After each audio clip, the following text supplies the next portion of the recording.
Hello friends, कैसे हो आप सब। उम्मीद करती हूँ आप सब बहुत अच्छे होंगे। तो रोज की तरह आज भी मैं आपके लिए फिर से लेकर आ चुकी हूँ एक बहुत ही काम की वीडियो, जिसमें मैंने शेयर किए हैं कुछ ऐसे टिप्स एंड ट्रिक्स जिनको यूज करके हम अपने डेली के कामों को काफी हद तक आसान बना सकते हैं। तो अगर आपको आज का वीडियो थोड़ा सा भी हेल्पफुल लगे तो अपने फैमिली दोस्तों के साथ जरूर शेयर कीजिएगा, ताकि वो भी इन टिप्स को यूज कर पाए। और चैनल पे न्यू हो तो सब्सक्राइब भी कर दीजिएगा। तो चलिए आज का वीडियो शुरू करते हैं। आज का मेरा पहला टिप है इस तरह की पॉलीथीन को लेकर। जब भी हम मार्केट से कोई सब्जी वगैरह लेकर आते हैं या फिर कुछ भी सामान लाते हैं तो इस तरह की पॉलीथीन हमें मिलती हैं और हम इन पॉलीथीन को वेस्ट समझ के फेंक दिया करते हैं। लेकिन ये पॉलीथीन भी हमारे बहुत सारे पैसे बचाने वाली हैं। तो इसके लिए देखिए हमें क्या करना है, जो पॉलीथीन का पीछे वाला साइड है इसको हमें कट कर देना है और इस तरह से पॉलीथीन को खोल देना है। तो अच्छे से इसको फैला देना है, दोनों साइड इसकी इक्वल हो जानी चाहिए। मतलब 2 लेयर में ये पॉलीथीन है ना, तो अच्छे से आपको इसे बराबर कर लेना है। उसके बाद आपको इसे इस तरह से देखिए मेज़र करना है, अपना हाथ रखना है और फिंगर्स को फैलाते हुए इस तरह से इसको मेज़र करना है। तो जितना भी हाथ है ना, उससे थोड़ा-सा एक्स्ट्रा में ही पॉलीथीन को हमें काटना है। इस तरह से देखिए यहाँ पर निशान लगाना है। अब देखिए इसको काटना कैसे है वो भी मैं आपको बताऊँगी और इस तरह से हमारे बहुत सारे पैसे बचने वाले हैं और साथ ही साथ काम भी बहुत ज़्यादा आसान होने वाला है। अब देखिए नाइफ़ को हमने यहाँ पर गरम कर लिया है और जो इसका आगे वाला पार्ट रहता है, नुकीला पार्ट, उसको हमें इस लाइन पे इस तरह से चलाते जाना है। जैसे-जैसे आप इसको चलाते जाएँगे ये पॉलीथीन जो है अलग होती जाएगी, दोनों ही लेयर इसकी अलग होती जाएँगी। बहुत ही आसान है, ज़्यादा मुश्किल नहीं है। बस आप थोड़ा-सा इसको करेंगे तो इस तरह से देखिए ईज़िली पॉलीथीन कटती चली जाती है।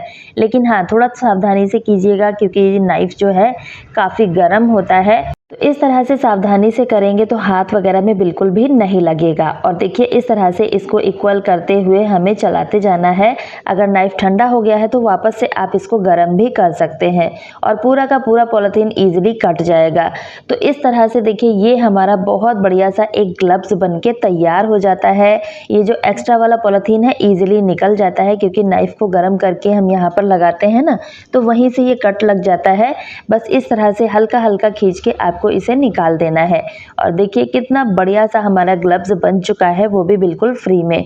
तो इस तरह से आप इसको वियर करके अपने बालों में मेहंदी वगैरह लगा सकते हैं या फिर कोई भी क्लीनिंग का काम करना है वो कर सकते हैं। तो इस तरह का ग्लव्स अगर मार्केट से खरीदते हैं तो कुछ ना कुछ पैसे तो खर्च होते ही हैं, तो क्यों ना इन पॉलीथीन का यूज़ कर लिया जाए और इन ग्लव्स को इस तरह से आप बना सकते हैं। तो बहुत ही बढ़िया सा जुगाड़ है। जब भी आपके पास एक्स्ट्रा में पॉलीथीन पड़ी हो तो आप इस तरह का ग्लव्स ज़रूर से ट्राई करके देखिएगा। आई होप आपको ये आइडिया भी पसंद आया होगा। अगला ट्रिक यहाँ पर हमारा पैन को लेकर है।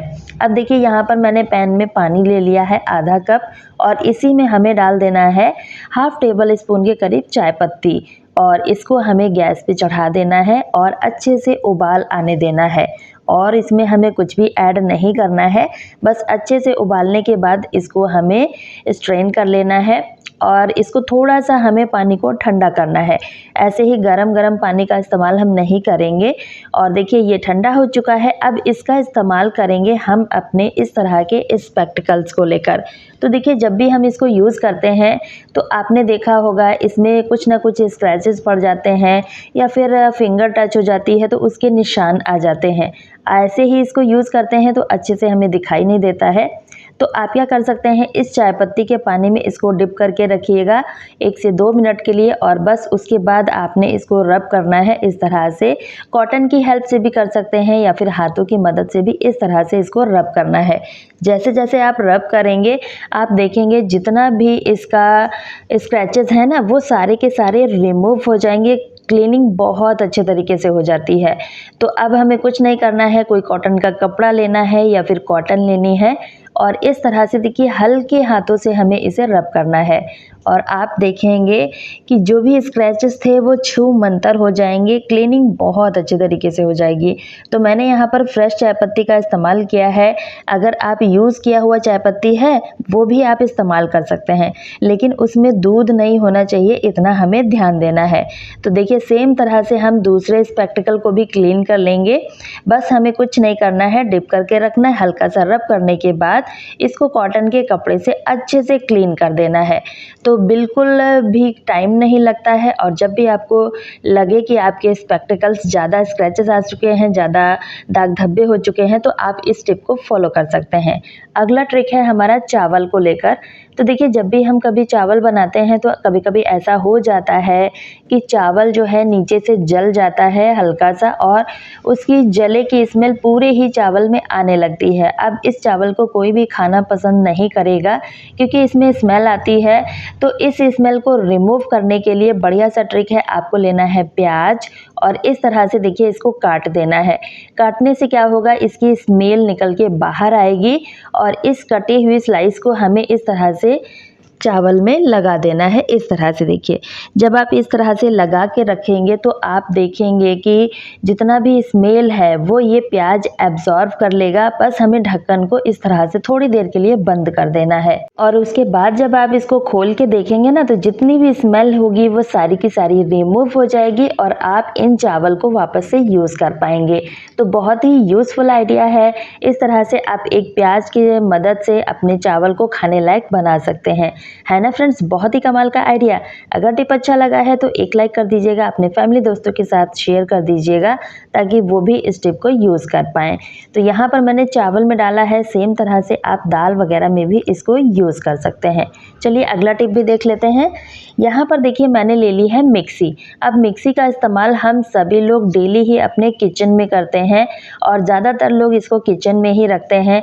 लेकिन कभी कभी आपने देखा होगा इस मिक्सी का जो बॉडी रहता है ये काफ़ी ज़्यादा चिपचिपा हो जाता है, क्योंकि हम सभी के किचन में ऐसा पॉसिबल नहीं हो पाता है कि चिमनी हो, कभी कभी तो नहीं होता है। तो उस केस में क्या होता है कि जो भी चीज़ें बाहर होती हैं उनमें चिपचिपी आ जाती है और इसको रिमूव करना काफ़ी ज़्यादा मुश्किल हो जाता है, क्योंकि जो भी इलेक्ट्रॉनिक एप्लायंसेस होते हैं जैसे कि मिक्सी वगैरह हो गया, इस पे हम पानी का इस्तेमाल नहीं कर सकते हैं।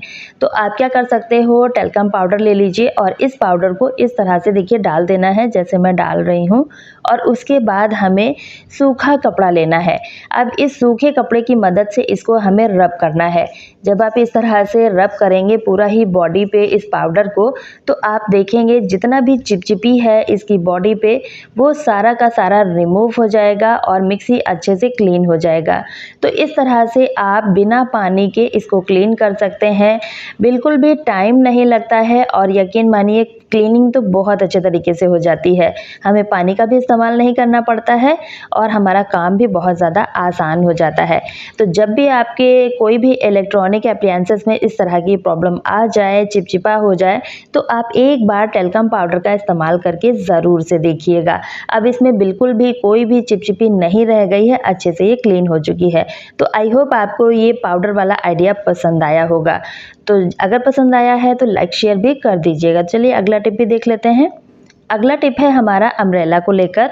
तो देखिए हम सभी के घर में कुछ ना कुछ अम्ब्रेला होते ही हैं, चाहे वो बच्चों के हों या फिर बड़ों के। इनको ऑर्गेनाइज करके हम रखने के लिए देखिए इस तरह का जो स्ट्रिप होता है इसका यूज़ करते हैं। लेकिन कभी कभी ये स्ट्रिप टूट जाता है या फिर अम्ब्रेला में नहीं होता है, तो उस केस में हम इसको कैसे ऑर्गेनाइज करें। तो इसके लिए बढ़िया सा ट्रिक है, आपको लेना है इस तरह की चूड़ियाँ। देखिए मेटल की बैंगल्स हम सभी के पास कुछ ना कुछ पड़ी रहती हैं, तो आप इन चूड़ियों को इस तरह से देखिए अच्छे से फोल्ड करना है अम्ब्रेला को, उसके बाद इसमें फंसा देना है इस तरह से। अब मेटल की है तो आप इसको थोड़ा सा दबा भी सकते हैं या फिर दो चूड़ियों को इस तरह से लगा सकते हैं।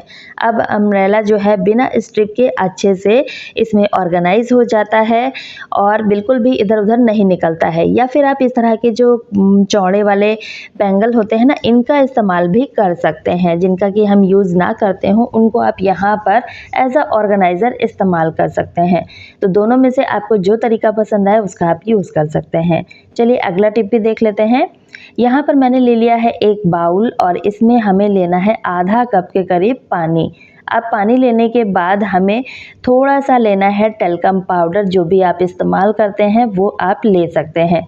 तो यहाँ पर पानी में हमें टेल्कम पाउडर डाल देना है और अच्छे से इसको हमें मिक्स कर देना है ताकि पाउडर और पानी अच्छे से मिक्स हो जाए और इसकी अच्छी सी खुशबू पानी में आने लगे। बस इतना ही आपको मिक्स कर देना है। उसके बाद हमें लेना है न्यूज़पेपर। हम सभी के घर में कुछ ना कुछ न्यूज़पेपर पड़े ही रहते हैं, छोटे-छोटे टुकड़े भी कभी-कभी पड़े रहते हैं। उन टुकड़ों का आप इस्तेमाल यहाँ पर कर सकते हैं। अब देखिए इस तरह से न्यूज़पेपर को इस पानी में हमें डिप कर देना है, मतलब अच्छे से इसको भिगा देना है। उसके बाद इसको हमें एक बाउल में रख लेना है और इसको इस्तेमाल करना है हमें अपने फ्रिज में। अब देखिए कभी-कभी ऐसा हो जाता है कि फ्रिज में काफ़ी ज़्यादा बैड स्मेल आने लगती है। कुछ भी खाने-पीने की चीज़ें रखते हैं, उन चीज़ों की स्मेल आने लगती है, तो उस केस में आप इस बाउल का इस्तेमाल कर सकते हैं। तो यहाँ पर देखिए जो न्यूज़पेपर मैंने भिगा के रखा हुआ था, इसी को हमें यहाँ पर रख देना है।